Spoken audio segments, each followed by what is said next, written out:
Look everyone, we need to have a serious heart-to-heart right now because I see what is happening across the fanbase, and it is driving me absolutely insane.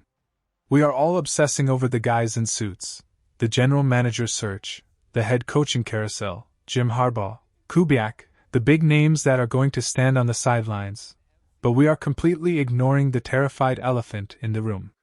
The game is still played on the grass, between the white lines, by the guys in helmets, and right now, we have massive holes that a head coach alone cannot fix.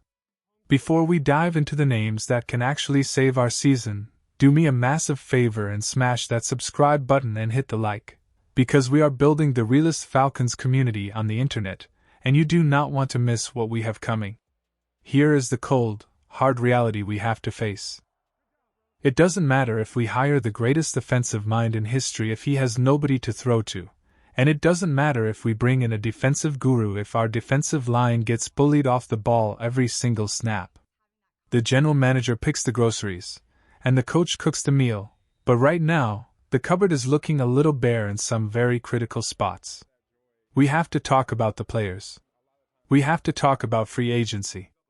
This class is absolutely loaded in some areas, like wide receiver, and pretty thin in others, but I have identified 4 specific targets, 4 guys who can come in here and instantly change the culture of this team. I know the counter-argument already. I can hear you screaming. But everything depends on the new coach. Yes, I get that. If we hire an offensive guy, he might want to spend money on scoring points. If we hire a defensive guy, he might want to lock down the perimeter. But there are objective truths about this roster that do not change regardless of who is wearing the headset. We have high-priority emergencies, medium-priority needs, and stuff we can wait on. In my humble opinion, the code red needs are nose tackle and wide receiver. We cannot go another year getting run over, and we cannot go another year with a stagnant passing game.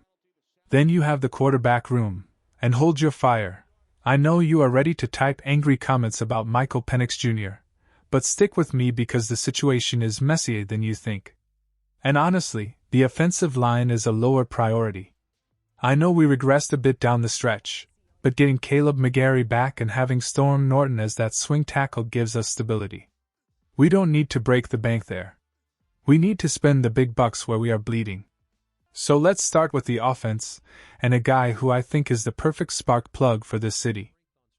I want you to picture a guy who is fresh off a season where he just put up over 1,000 yards and snagged 90 catches. I am talking about Wandale Robinson from the New York Giants. Now, I can see the eye rolls already. You're saying, "Come on, he is 5 feet 8 inches. That is tiny.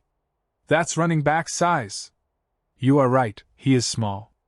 But you know who else was small? Wes Welker. Julian Edelman. These guys who make a living in the slot and just move the chains. With Malik Neighbors being out for most of the year in New York, Robinson finally got his shot to be the guy, and he delivered. He averaged 11 yards per catch. Is he a true number 1 receiver? No. Is he a dominant number 2? Probably not. But can he be one of the most dangerous number 3 slot receivers in the entire NFL? Absolutely, without a shadow of a doubt.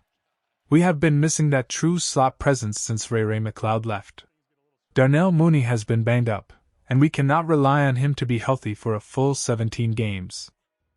Imagine Robinson underneath with Drake London dominating on the outside and Bijan Robinson out of the backfield. That is a nightmare for defenses. He is only 25 years old, entering his absolute prime, and he's going to command roughly $12.5 million a year. For a 2-year deal? That is a no-brainer. We need someone who can get open in a phone booth, and Wan'Dale is that guy. Now, let's flip to the defensive side of the ball. And this is where we need to get nasty. We need a grown man in the middle of this defense. I am looking squarely at DJ Reader from the Detroit Lions. This is the complete opposite of the Wan'Dale signing. We aren't looking for youth and flash here. We are looking for a 10-year veteran who is 6 feet 3 inches and 330 pounds of concrete. We have been screaming about the run defense since week 1. There were times last season where watching opposing running backs gash us was physically painful. DJ Reader is a space eater. He isn't going to get you 10 sacks. He isn't going to be on the highlight reels for spinning around tackles. He is going to park his massive frame in the A-gap and dare anyone to move him. He started all 17 games for the Lions, so he is durable. And while he didn't have any tackles for loss last year, look at the advanced metrics. His pass rush grade was a 71.8, and his run stuff grade was solid.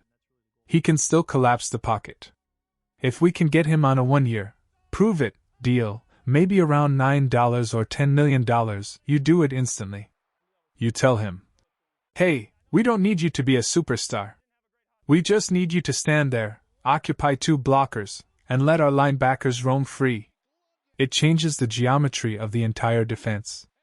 This brings me to the most controversial part of the video, and I need you to really think about this before you react. We have to talk about the quarterback room. So, here is the question of the day, and I want you to be honest in the comments below. Would you actually spend money on a backup quarterback this offseason? Type Y for yes or N for no, but tell me why. Because here is the scary reality we are facing. We all know the situation with Michael Penix Jr. The word on the street is that he is out until August at the earliest. That means he misses all of the offseason program, all of the OTAs, and maybe the start of camp. If Kirk Cousins is gone, which we all assume he is, that leaves us with Easton Stick as the guy taking the snaps. Does that inspire confidence in anyone? I didn't think so. Enter Malik Willis. I know. You remember him from Liberty, or his rough start in Tennessee where he looked lost. But have you watched him in Green Bay? The resurgence is real. He started 6 games, threw 6 touchdowns, 0 interceptions, and almost hit 1,000 yards. He has a rocket arm and, more importantly, he has the legs to extend plays, something neither Kirk nor Penix can do. There is a segment of the Packers fan base that literally wants him to start over Jordan Love. That is how good he looked. I think they are crazy, but it shows his value. If we sign Malik Willis to a team-friendly, 2-year deal, something low risk, we solve 2 problems. 1. If Penix isn't ready, we have a dynamic starter who can win games with his legs and fits perfectly with a Bijan Robinson run-heavy offense. 2. If Penix is ready, we have one of the best backups in the league pushing him every single day.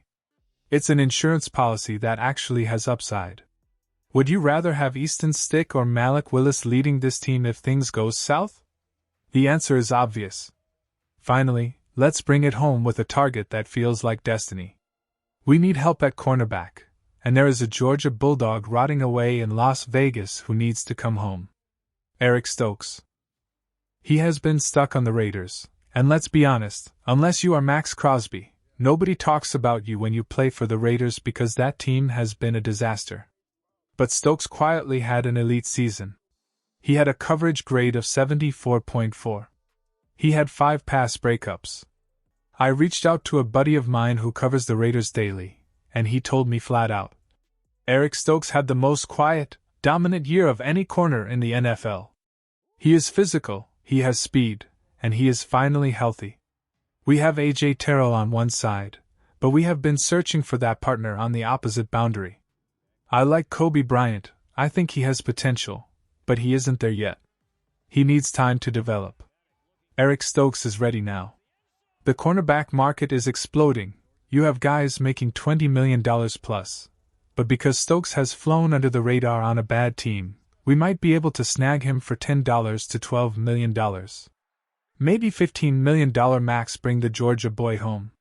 Put him opposite Terrell. Suddenly, this defense looks scary. So that's the blueprint.